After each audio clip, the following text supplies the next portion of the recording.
हमने अक्सर पाया है कि जो हमारे घर में हमारे पेरेंट्स होते हैं, स्पेशली जो हमारे पिता होते हैं, उनका एक सपना बहुत ज़्यादा ही उनके लिए इम्पॉर्टेंट हो जाता है। और वो सपना उनके लिए इम्पॉर्टेंट कब हो जाता है कि उनके बच्चे शायद उनसे और आगे जाएं, उनसे और तरक्की करें और सिर्फ उनका नाम रोशन ना करें, उनको ये फ़ील कराएं कि हाँ, हम उन्हीं के पिता हैं। मुझे याद आता है मेरे पिता जब मैं छोटा था तो उन्होंने हमेशा से एक सपना देखा था कि मेरा बेटा वो करके दिखाएगा जो मैं नहीं कर पाया, और शायद हर पिता ये चीज़ फ़ील करता है। ये मैं आपसे क्यों कह रहा हूँ, इसके पीछे की एक बड़ी प्यारी सी स्टोरी है, एक बहुत ही प्यारी सी कहानी है जो मैं आपके सामने शेयर करूँगा। आपने मेरे और भी पॉडकास्ट देखे होंगे, डेफिनेटली आपने उसको बहुत प्यार दिया होगा। आप इस पॉडकास्ट को भी बहुत ज़्यादा प्यार दीजिएगा, क्योंकि आज इस कहानी में एक और विद्यार्थी से ऑफिसर तक का सफ़र तय किए हुए एक एस्पिरेंट की कहानी सुनाएंगे, जिस कहानी में बहुत बड़ा किरदार उनके पिता का भी रहता है। वो सपना जो एक पिता पूरा नहीं कर पाया, वो सपना जो एक पिता हमेशा से देखता है, कैसे उसके बेटे ने उसको साकार किया, आज इस पॉडकास्ट में हम देखेंगे। तो हेलो एवरीवन, मेरा नाम है Shantanu Rai. Welcome you all in KGS talk. आज एक नए पॉडकास्ट में आप सभी का स्वागत है।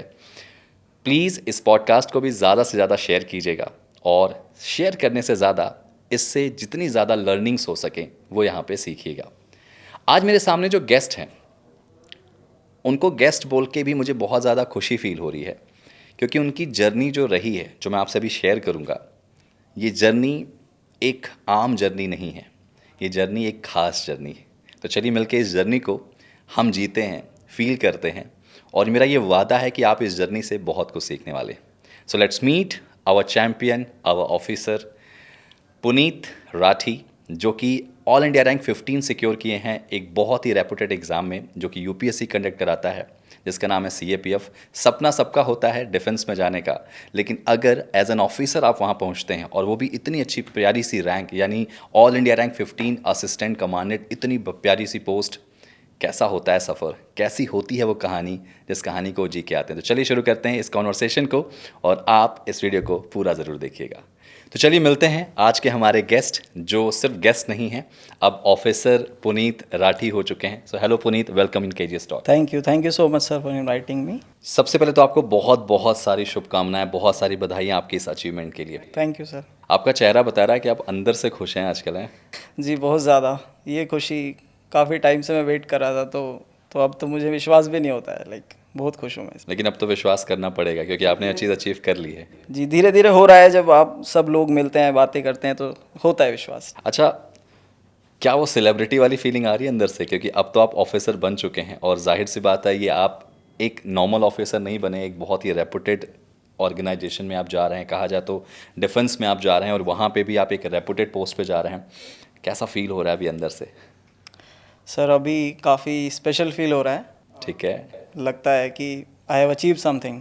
या यू आर एग्जैक्टली, तुमने तो कह सकते हैं कि अचीव नहीं करा, आपने तो कह सकते हैं कि छीन ही लिया है ये चीज़ आपके लिए ना। मैं यहाँ पे इस जर्नी में, मैं आप दोस्तों बता दूँ आपको कि यहाँ पे पुनीत राठी, जो कि इन्होंने अपनी लाइफ में ना बहुत स्ट्रगल किया है। स्ट्रगल हर विद्यार्थी करता है। स्ट्रगल का मतलब ये नहीं होता कि हमारे पास पैसा नहीं है, स्ट्रगल का मतलब ये नहीं होता कि हमारे पास सोर्सेज नहीं है।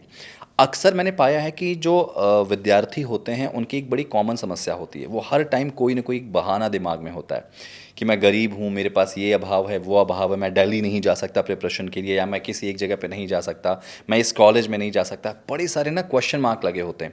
आज इस पॉडकास्ट में आपको हर एक क्वेश्चन मार्क का आंसर आपको मिलने वाला है, क्योंकि जो पुनीत राठी हमारे सामने ऑल इंडिया रैंक 15 सिक्योर करके बैठे हैं, इनकी जर्नी ना बहुत हद तक आप रिलेट करेंगे।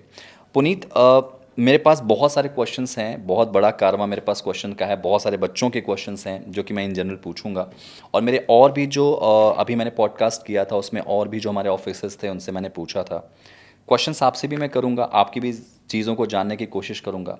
लेकिन उसके पहले मैं ये जानना चाहता हूँ कि आप मुझे थोड़ा सा अपने बैकग्राउंड के बारे में बताएं। जैसे आप कहाँ से आते हैं, आपके परिवार में कौन कौन हैं, और कुछ एक स्टोरी आपने मुझसे शेयर भी की थी शुरू शुरू में, तो उसके बारे में भी हम बात करेंगे। लेकिन थोड़ा सा एक बार अपने बारे में मुझे बताइए, हमारी जनता को यहाँ बताइए। तो सर मेरा गांव का नाम टीकरी है, मैं डिस्ट्रिक्ट बागपत से आता हूँ। अच्छा। जी, मेरी ग्रेजुएशन बीएससी कंप्यूटर साइंस में हुई है पीजीडीवी कॉलेज डीयू से, और मेरी ग्रेजुएशन के बाद ही मैं इस एग्ज़ाम की तैयारी कर रहा था। अगर मैं बात करूँ अपने परिवार की, तो मेरे परिवार में मेरी मम्मी पापा और मेरी एक छोटी बहन है।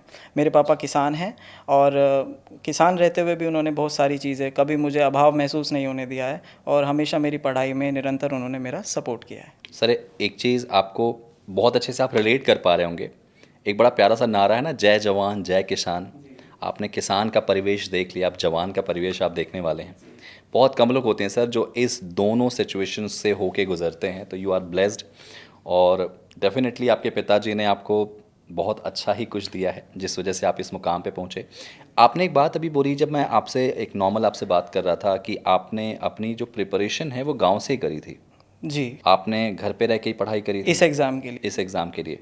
आपका सपना हमेशा से डिफेंस में जाना था, या आपने कुछ और प्लान करा था, ये प्लान बी में था? थोड़ा सा इस बारे में बताइए। जी सर, जब मैं स्कूल में था 11th-12th में, तो मेरा था कि मुझे इंजीनियरिंग करनी है। अच्छा। जी, लेकिन सीवियर हेडेक होने के कारण माइग्रेन मेरे को हो गया था 12th क्लास के आसपास, तो मैं नहीं कर पाया था कंटिन्यू। सो मैंने बोर्ड्स पे फोकस किया। तो जैसा कि मैं जहाँ जिस परिवेश से आता हूँ, वहाँ पे डिफेंस का काफ़ी क्रेज़ है, यूनिफॉर्म का काफ़ी एक चार्म है। तो मैंने सोचा कि मुझे ऑफिसर ही बनना है, यूनिफॉर्म पहननी है, बट स्टार्स मेरे को चाहिए। अच्छा, ये स्टार स्पेसिफिक आपका वहाँ पे था। मेरा एक ड्रीम था सर। ठीक है। तो उसके लिए मैंने एनडीए, फिर सीडीएस, और फिर सीएपीएफ मेरा अल्टीमेट एक डेस्टिनेशन सर मुझे मिली। तो अब मतलब आपने वो चीज़ अचीव कर ली है जो आपको चाहिए थी। जी, डेफिनेटली। आगे का कुछ प्लान है आपका, या इसको आप ज्वाइन कर रहे हैं प्रॉपर? जी, डेफिनेटली मैं इसको ज्वाइन कर रहा हूँ। मुझे यही चाहिए था और मुझे ये मिल गया है। I am very satisfied with this sir. वो तो आप दिख रहा है, आपकी आपके जो चेहरे से वो चीज़ें बयां हो रही हैं। आपके घर में आपने बताया कि आपकी छोटी बहन है, जी। आपके मम्मी पापा भी हैं। जी। ये इंस्पिरेशन कहाँ से आई थी कि मुझे डिफेंस में जाना है, मुझे ये एग्ज़ाम क्रैक करना है, और किस तरीके से आपने अपनी इस जर्नी को शुरू की थी? आपका ये बताएं, उसके पहले थोड़ा सा मैं आपसे एक और चीज़ जानूंगा। आपका स्कूलिंग में आप कैसे स्टूडेंट थे? मतलब आप बहुत ब्राइट स्टूडेंट थे, एवरेज थे, बिलो एवरेज थे? क्योंकि मुझे एक क्वेश्चन बहुत आता है जो बच्चे अक्सर मुझसे पूछा करते हैं कि सर मेरा ना स्कूलिंग बहुत अच्छा नहीं था, तो मुझे नहीं लगता कि मेरी गवर्नमेंट जॉब लगेगी। ऑल इंडिया रैंक 15 मेरे सामने बैठा है। ये क्वेश्चन आपसे है कि सर आपकी स्कूलिंग कैसी थी, इन टर्म्स ऑफ आप स्टूडेंट कैसे थे, और किस तरीके से आपने चीज़ों को मैनेज करके आज यहाँ तक पहुँचे? तो सर स्कूलिंग मेरी शुरुआत में ठीक नहीं थी, बट उसके बाद जब मुझे पता चला कि हाँ अपने ऊपर फोकस करना चाहिए, क्योंकि मैं अपनी बुआ जी के पास रहता था, तो मैं मम्मी जी से दूर रहता था। अच्छा। मेरी मम्मी जी काफ़ी परेशान होती थी, रोती थी। मेरे पापा जी उनको समझाते थे अच्छा। कि जा रहा है, अपने लिए जा रहा है, कुछ बन के आएगा, कुछ पढ़ाई अच्छी करेगा। तो मैं अपनी बुआ जी के पास रहा, मतलब तो उन्होंने। कब से आप बुआ जी के यहाँ शिफ्ट हो गए थे? जी, मैं उनके पास बचपन से ही था, बट अच्छा। बीच बीच में मैं मम्मी जी से मिलने जाता था, पापा जी से मिलने जाता था, पर मैं काफ़ी रोता था। तो लेकिन घर पे वापस आना पड़ता था कि बुआ जी के पास रहना है, पढ़ना है। अच्छा। तो लेकिन फिर एक बार मैंने सोचा कि मम्मी जी इतना क्यों रोती हैं, मतलब पापा जी इतना मुझे दूर क्यों रखते हैं, तो एक अच्छा। पढ़ाई के लिए रखते हैं। सही बात है। तो और मेरे पास एक ही तरीका था जिससे मैं अपनी फैमिली को और अपने आप को आगे ले जा सकता था, वो पढ़ाई थी। तो स्कूल में फिर मैंने थोड़ा पढ़ना सीरियसली स्टार्ट किया। कब से ये चीज़ शुरू हुई थी? जी, ये 7 6 7 से स्टार्ट हुई। अच्छा। जी। 6th 7th का बच्चा, बच्चा ही कहूँगा, जी। इतना दिमाग कैसे आ गया कि मतलब मुझे अपने करियर पे फोकस करना है? क्योंकि मैं भी अगर बात करूँ, या बाकी लोग भी अग्री करेंगे इस चीज़ से, कि हम जब 6th 7th में होते हैं तो दिमाग तो खेलने कूदने में रहता है। आप इतना फोकस कैसे? कुछ तो वजह होगी। जी, यही मेरे माता पिता से मैं दूर रहना, और मेरी ओहो। बुआ जी का जो मेरे लिए मेरी बुआ जी मेरे लिए एफ़र्ट करती थी, मेरे भैया मेरे साथ थे, तो उन्होंने हमेशा मुझे सपोर्ट किया। तो मुझे लगता था कि क्योंकि मेरे फैमिली में बैकग्राउंड में एजुकेशन नहीं है, तो मैं पहला ही मतलब हूँ फैमिली में जिसने ग्रेजुएशन की है। तो मेरे लिए काफ़ी एक इंस्पिरेशन था कि मुझे अपनी फैमिली में एक ये माइलस्टोन लेके जाना है, अपनी फैमिली के नाम को ऊपर लेके जाना है। तो ये तभी से स्टार्ट किया, और स्कूल में को करिकुलर एक्टिविटीज़ में भी मैंने काफ़ी पार्ट किया, तो उससे कॉन्फिडेंस काफ़ी इम्प्रूव हुआ, चीज़ें काफ़ी एक एक्सप्लोर किया, तो माइंड ओपन हुआ, तो चीज़ों को और समझा कि क्या क्या कर सकते हैं लाइफ में। तो ये सारी चीज़ें ओवरऑल होलिस्टिकली मेरी पर्सनैलिटी में आती रहीं, तो सर उसके आगे फिर मैंने ये प्लान बनाया। कहा जाए कि सिर्फ आपकी सफलता नहीं है, जी, ये डेफिनेटली। पूरे परिवार की सफलता है। आपके बुआ जी, भाई साहब आपके हैं, पिताजी, बहुत बड़े बड़े सेक्रीफाइसेस यहाँ पे लोगों ने दिए, और फाइनली आपने उनको प्रूव कर दिया कि नहीं, आपका जो सेक्रीफाइस आप उन्होंने किया था आपके लिए, फाइनली वो अब यहाँ पे अचीव हो चुका है। बहुत खुश होंगे वो लोग और इस चीज़ को फील भी कर रहे होंगे। सर मेरे से ज़्यादा खुश तो मेरे घर वाले हैं। वो तो डेफिनेटली होना है। रिजल्ट आया था तो सबसे पहले कैसे पता चला आपको? सर रिज़ल्ट जब आया था, एक्सपेक्टेड था कि रिज़ल्ट आ जाएगा, ऐसे ग्रुप्स पे बातें होने लगती हैं तो बोलने लगते हैं कि रिज़ल्ट आ रहा है, तो कि मेरे को लग रहा था कि आ रहा है। तो 7 बजे के आसपास मैं मार्केट में गया हुआ था, मैं घर पे आया सबसे पहले कि मुझे एक सुकून चाहिए रिज़ल्ट देखने के लिए। ठीक है। मुझे अपने भगवान के सामने बैठ के उनके पैनिक तो नहीं हो रहा था दिमाग में? हाँ, डर लग रहा था सर। डर किस बात का कि रैंक नहीं आएगी या फेल हो जाएंगे? सर ये था उस टाइम, बस दिमाग में ये था कि लिस्ट में नाम आ जाए सर। अच्छा, उस समय रैंक वैंक का कोई वो नहीं रैंक तो था? कभी सोची नहीं थी सर उस टाइम। तो जब रिज़ल्ट आया तो मेरी मम्मी जी बाहर बैठी थी, तो मैं सबसे पहले मंदिर के सामने बैठा अच्छा। जी, और मैंने प्रे करी और मैंने सोचा कि लिस्ट में एकदम नाम सर्च नहीं करूँगा। वो अच्छा। मैच नॉट फाउंड की थोड़ी आदत हो गई थी, मैंने सोचा कि एकदम शौक लगेगा तो ये काफ़ी बड़ा शौक हो जाएगा। तो मैंने सोचा धीरे धीरे स्क्रॉल करेंगे अच्छा। और एक होप रहेगी कि नाम अब आएगा अब आएगा। बट जैसे ही मैंने पीडीएफ खोली, सबकॉन्शियसली मेरा नाम मेरे दिमाग में था, तो फर्स्ट पेज पे मुझे मेरा ही नाम दिखा। तो Okay. I was the only Puneet Rathi in the interview schedule. तो मुझे पता था ये मैं हूँ। मैंने रैंक देखी 15 और मैं शॉक। मैं मम्मी जी के पास गया एंड मैं चिल्लाया यस। मैंने अपना फ़ोन भी तोड़ दिया उस चक्कर में, मेरा फ़ोन टूट गया।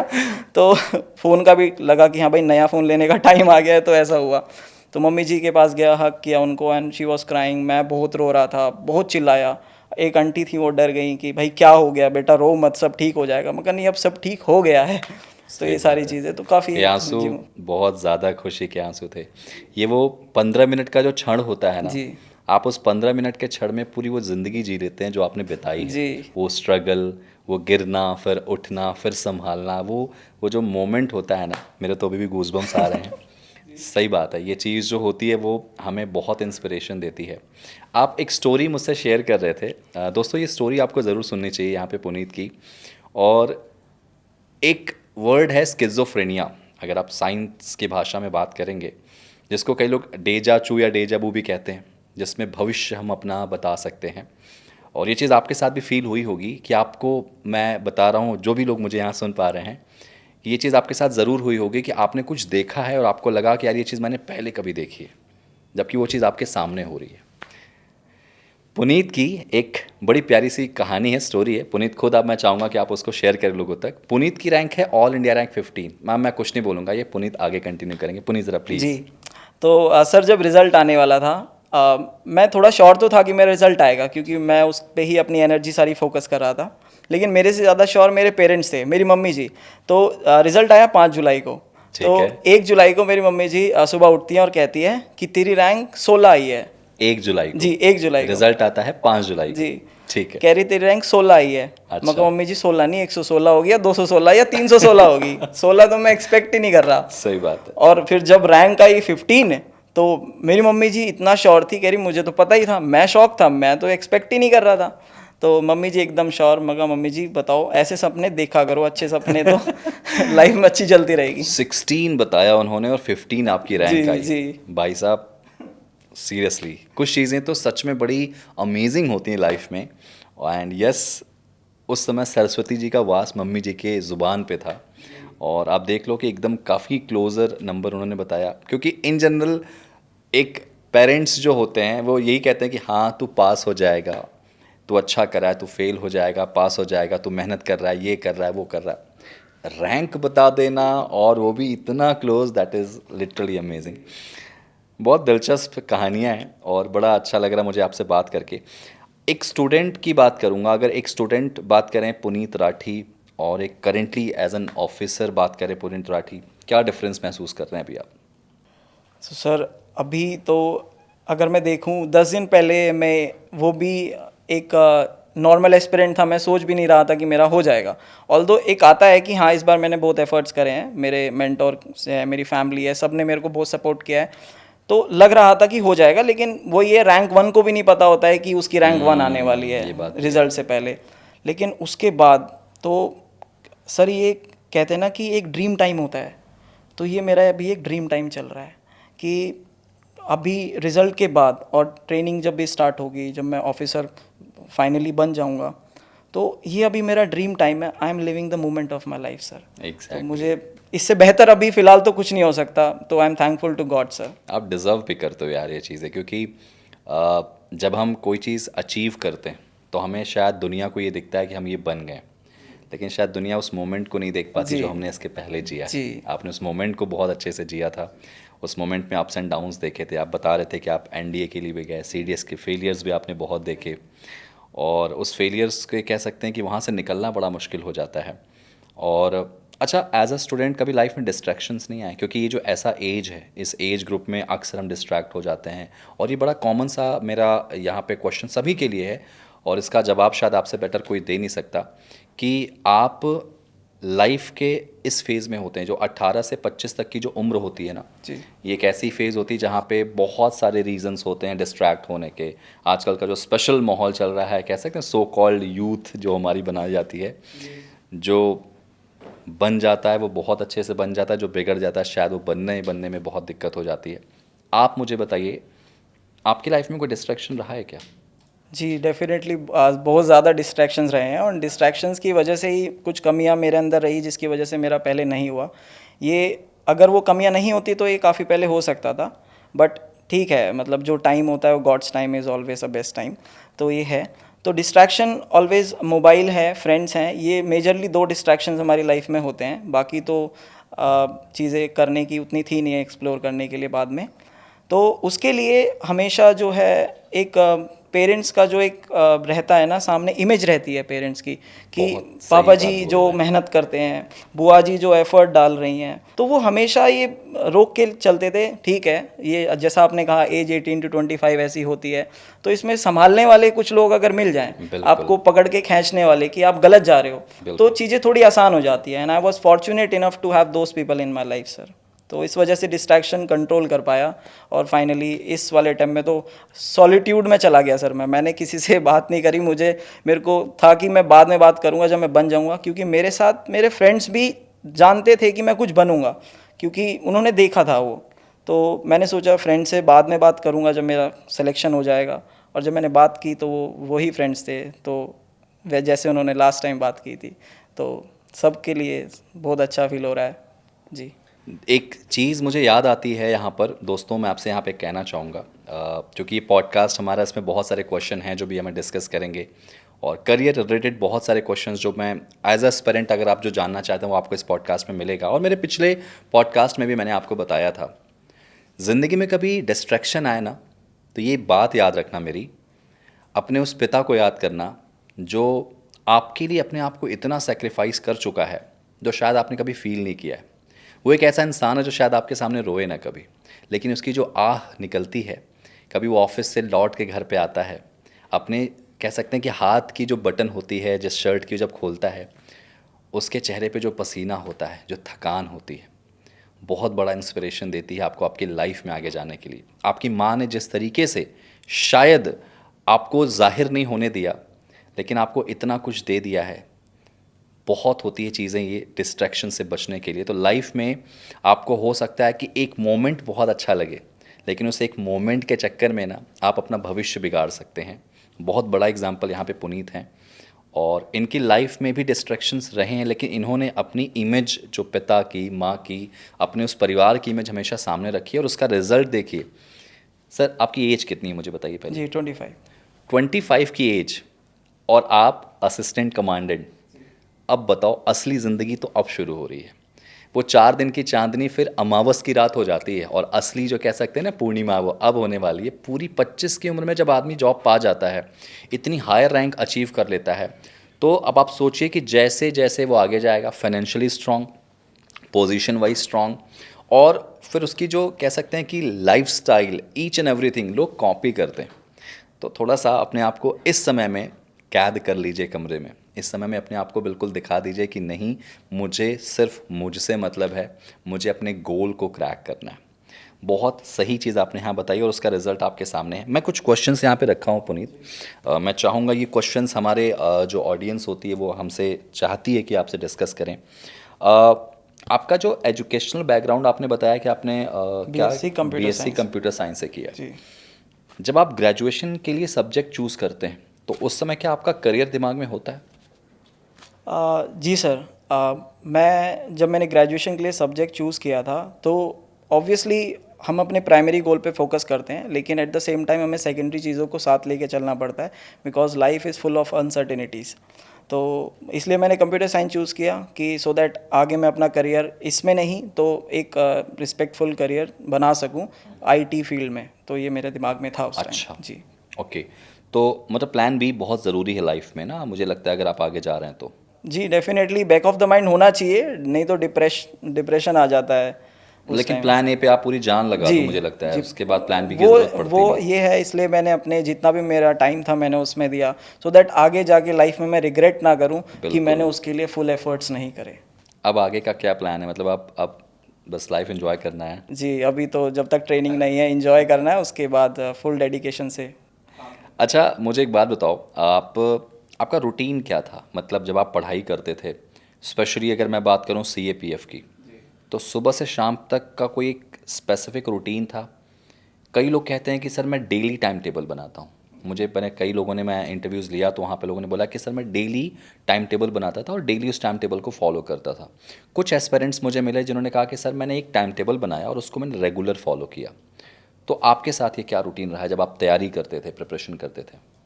सर ऑनेस्टली मैंने कभी टाइम टेबल तो नहीं बनाया। अच्छा। मेरे माइंड में मेरा सिलेबस चलता था और जो मेरे डेली टारगेट्स थे जो मेरे मेंटोर जी देते थे, तो उनसे मैं मैच करने की कोशिश करता था। ऑल्दो वो हमेशा पूरे नहीं हो पाते थे, बट जितना हो पाता था, और नहीं करते थे तो पनिशमेंट मिलती थी सर। और पेरेंट्स के साथ बात करते थे, वो तो डिसिप्लिन ही ऑल मैटर्स। उनका कहना है कि सक्सेस और एस्पिरेंट के बीच में बस डिसिप्लिन ही एक एग्जैक्टली। चीज़ है जो नहीं हो पा रही है, तो वो नहीं पहुंच पा रहा है वहाँ पर। तो वो उन्होंने किया, तो डिसिप्लिन से ही रूटीन बना। सुबह पापा के साथ काम करना, उसके बाद काम अपना। करना मतलब कैसे? जी, खेत में पापा जी के साथ उनका आप भी हेल्प। खेती करवाते जी थे? जी, पापा जी की हेल्प करना। अच्छा। ऑल्दो उन्होंने कभी नहीं कहा, उन्होंने तो कहा बेटा तुम पढ़ो, लेकिन एक थोड़ा सा मन में आता था कि हाँ पापा जी की हेल्प कर देते हैं, तो उनके साथ थोड़ा काम करवाना जितना भी करवा सकता था मैं अपनी स्टडीज़ के साथ। फिर सुबह 3-4 घंटे का एक सेशन लगाना जिसमें मैं पेपर 1 के बारे में पढ़ता था, उसके लिए पढ़ता था। उसके बाद ब्रेक होता था, उसके बाद पेपर 2 राइटिंग करता था। अच्छा। जी, और उसके बाद अपने फ्रेंड्स के साथ डिस्कशंस करते थे। तो यही रूटीन ऑलमोस्ट पूरे साल चला है। बीच में एक ब्रेक आया था जब कुछ फैमिली प्रॉब्लम्स थी, बट ये रूटीन ऑलमोस्ट पूरे साल चला है, जिसकी वजह से डिसिप्लिन रहने की वजह से ये चीज़ें हुई हैं सर। कंसिस्टेंसी बहुत इंपॉर्टेंट है मुझे। जी सर, मैं तो मानता हूँ जो लोग हार्ड वर्क कहते हैं, हार्ड वर्क ही कंसिस्टेंसी है सर। जो काम अगर आप लगातार कुछ टाइम के लिए भी बट लगातार करते हैं तो वो पे ऑफ होता है सर, और यही हार्ड वर्क होता है। और कुछ हार्ड वर्क हमें कुछ तो इतना करना नहीं है, बस बैठ के यही काम करते रहना है अच्छा, सर। बाकियों की तरह आप भी 10-10 घंटे पढ़ते थे? सर 10 घंटे तो नहीं पढ़ता था सर मैं। अच्छा। 3-4 घंटे सफिशेंट होते हैं अगर आपके पास एक लाइक लंबा एक गोल है आपके पास। अगर आप 2 महीने पहले पढ़ना चाहते हैं तो सर 10 घंटे 12 घंटे भी मतलब कम पड़ जाते हैं।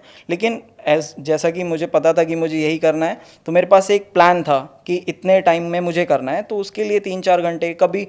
और सर फेस्टिवल्स को भी इंजॉय किया, फैमिली के साथ भी बैठते थे, ज़रूरी पापा भी से है। डिस्कशन करते थे, सब कुछ किया है। और at the same time consistently 3-4 घंटे काफ़ी होते हैं। लास्ट में तो सर इंटेंसिटी बढ़ानी पड़ती है जब एग्ज़ाम आता है, अदरवाइज बहुत नॉर्मल स्टडी आवर्स से हो गया था। मतलब जो टॉपर्स होते हैं जी वो भी 3-4 घंटे पढ़ के टॉप कर सकते हैं। जी, अगर प्लान लंबा हो आपके पास तो।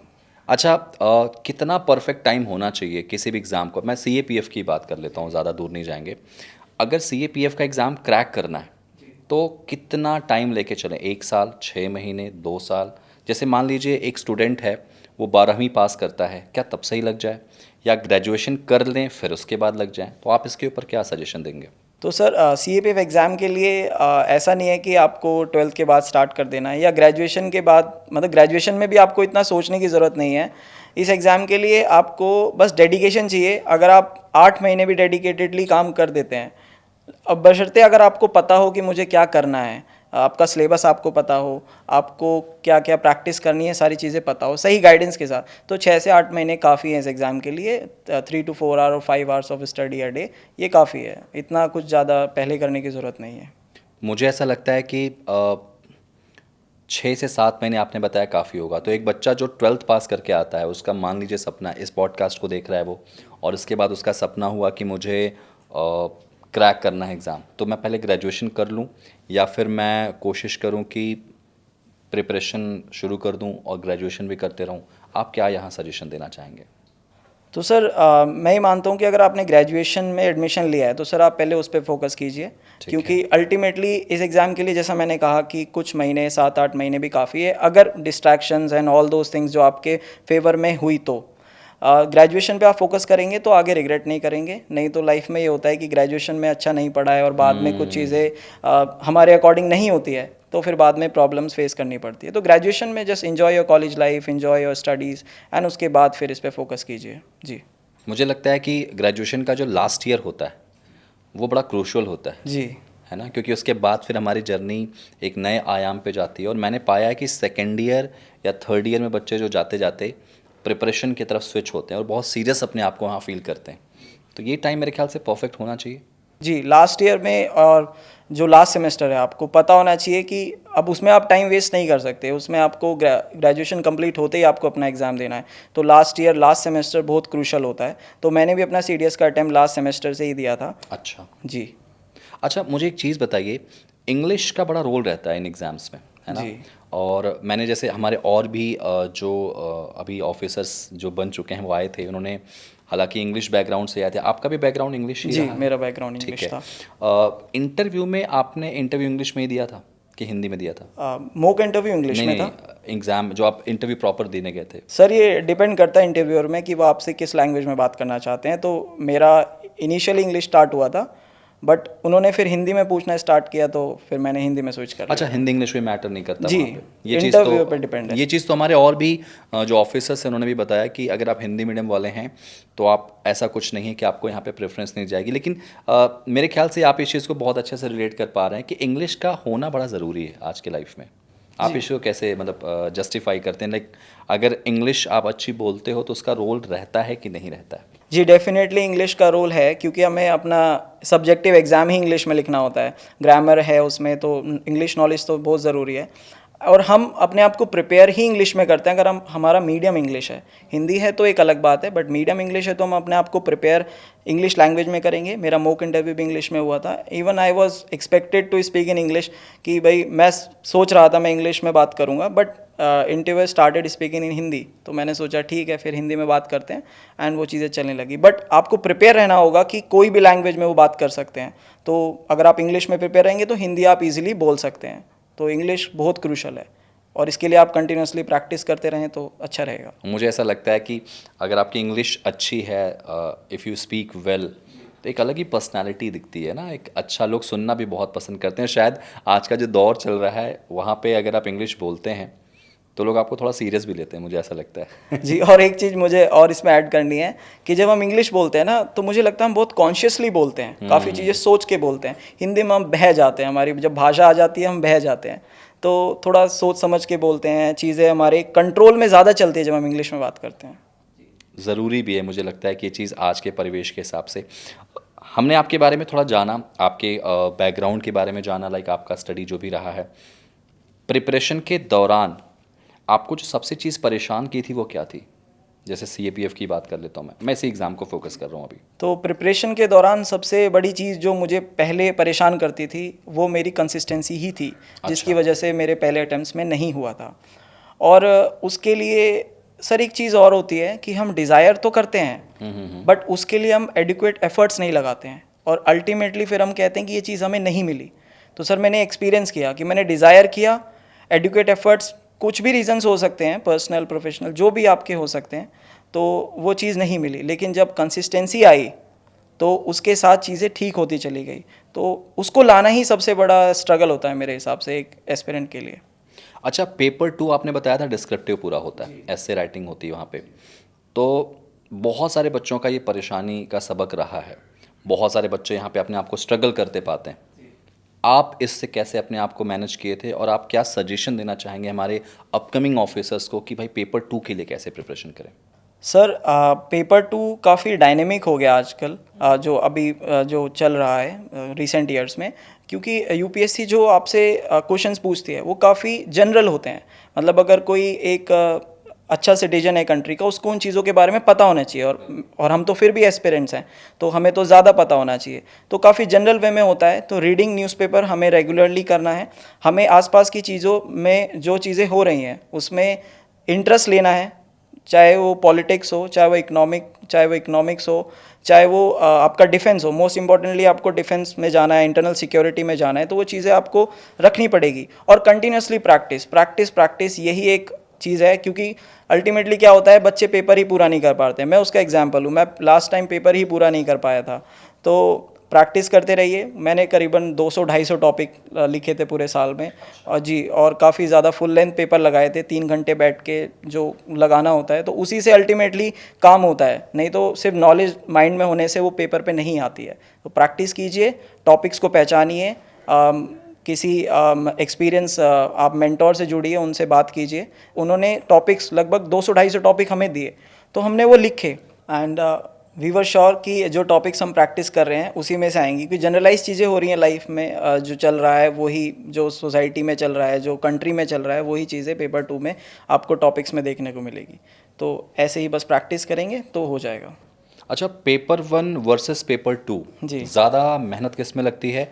और एक चीज़ यहाँ पे हमारे व्यूवर्स को आप ज़रूर बताइएगा कि क्या पेपर 1 के लिए आपने अलग से टाइम निकाला था, फिर उसके बाद पेपर 2 पे गए थे, या पेपर 1 पेपर 2 एक साथ आप लेके चल रहे थे? सर पेपर 1 पेपर 2 एक साथ ही लेके चलना है, क्योंकि हम प्लान करते हैं कि पेपर 1 का सिलेबस करेंगे फिर पेपर 2 करेंगे, तो उसमें ना टाइम निकल जाता है। फिर हमें लगता है कि, और उस टाइम में बहुत इंपॉर्टेंट टॉपिक्स या इंपॉर्टेंट इवेंट्स हो गए हैं कंट्री में, तो वो मिस हो जाते हैं। तो पेपर 1 का और पेपर 2 का टाइम साइमल्टेनियसली रखिए, प्रैक्टिस कीजिए। अगर आप नहीं लिख पा रहे हैं, अगर 1 घंटे में भी, मैंने पहला एस्से लगभग 40 मिनट्स में लिखा था, और लास्ट एस्से जब मैंने एग्जाम में लिखा वो 12 मिनट में लिखा था। तो प्रैक्टिस से ही आएगा, और साथ के साथ कीजिए। और सर आपने बात की पेपर 1 और 2 कौन सा ज़्यादा मेहनत मांगता है, तो सर पेपर 1 एक सेट पैटर्न पे चलता है कि अगर आपने सिलेबस कवर कर लिया है तो फिर आपको पता है कि कैसे क्वेश्चंस आएंगे, और मॉक टेस्ट देते रहिए। लेकिन पेपर 2 आपसे प्रैक्टिस मांगता है। अगर आपने 10 दिन पेपर 2 नहीं लिखा तो आप आउट ऑफ प्रैक्टिस होंगे, फिर आपको जब नेक्स्ट टाइम लिखेंगे टाइम ज़्यादा लगेगा। तो पेपर 2 आपकी मेहनत मांगता है, सिटिंग आवर्स मांगता है, तो उसमें आप प्रैक्टिस कीजिए। जी। आपकी कुछ हॉबी है क्या? जी हाँ, मेरी हॉबी बुक रीडिंग करना, ऑडियो बुक सुनना, और साइकिलिंग मेरी हॉबी है, और मैं म्यूज़िक भी काफ़ी सुनता हूँ सर। अच्छा, क्योंकि जो पढ़ाकू बहुत ज़्यादा होते हैं उनकी हॉबी बड़ी उसी से रिलेट करके चीज़ें होती हैं। तो मैंने ऐसा पाया है कि ज़्यादातर यहाँ पे बच्चे जो होते हैं जो ऑफिसर बन चुके हो, तो वो रीडिंग, राइटिंग एंड ऑल जो भी चीज़ें हैं उनसे रिलेट करते हैं। स्पोर्ट्स में इंटरेस्ट है आपका, क्योंकि फिजिकल भी इसमें बहुत मैंडेट रहता है? जी, स्पोर्ट्स में तो सर मैं क्रिकेट ही खेलता था, जो कि ऑलमोस्ट हर इंडियन क्रिकेट खेलता है। और साइकिलिंग मेरा रिसेंट जो इंटरेस्ट है वो साइकिलिंग में रहा है, और मेरे को ऐसा मेरे मन में है कि मैं आगे साइकिलिंग में काफ़ी मतलब साइकिलिंग करूं। काफ़ी बाईसाइकिल्स मेरे को ऐसी खरीदनी है जिसमें मैं स्पोर्ट्स में जा सकूं। साइकिलिंग में मेरा एक शौक़ है वो सर। खैर, आपको तो बहुत सारे चैलेंजेस मिलने वाले हैं आने वाले टाइम पे, और जिस तरीके के चैलेंजेस मिलेंगे आप उसको बहुत फेमिलियर, आप उनसे ऑलरेडी हो। जैसा आप बता रहे हो कि आपको साइकिलिंग और थोड़ा सा एडवेंचर लाइफ पसंद है, तो चलो, आई विश आपको उसको और अच्छे से एक्सप्लोर करने का मौका मिले।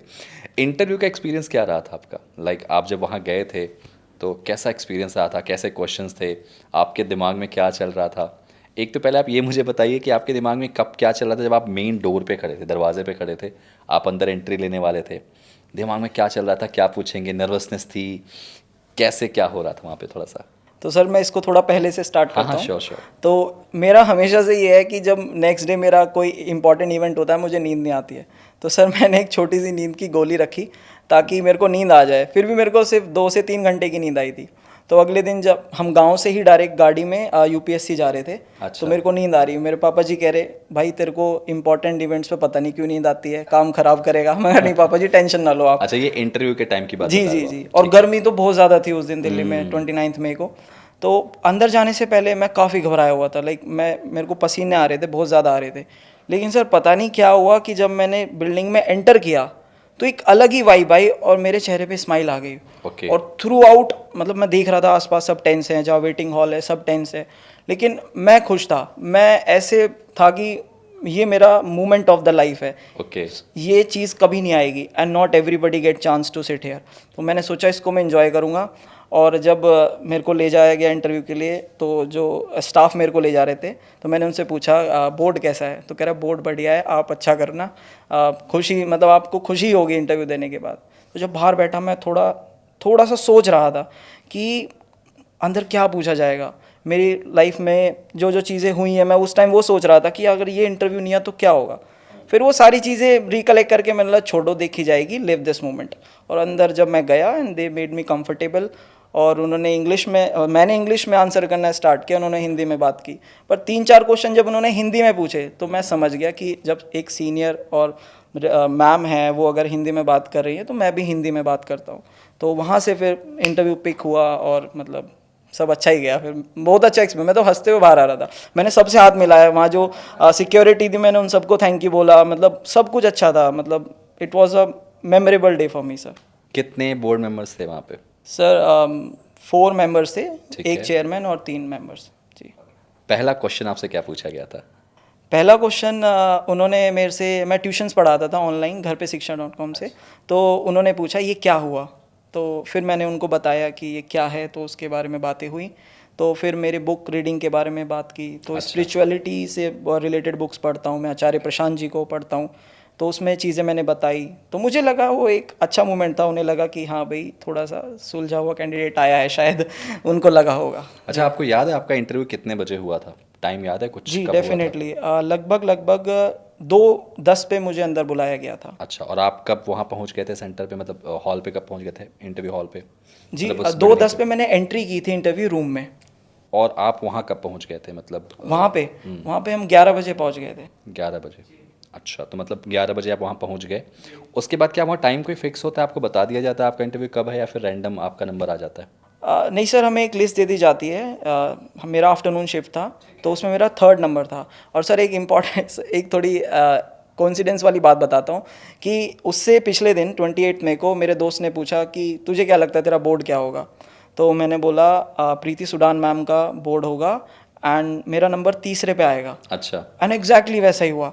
तो मैं तो सोच रहा हूँ कि ये परिवार में ही कुछ इंट्यूशंस चल रहा है जो आ जाता है, ऐसा हो रहा है।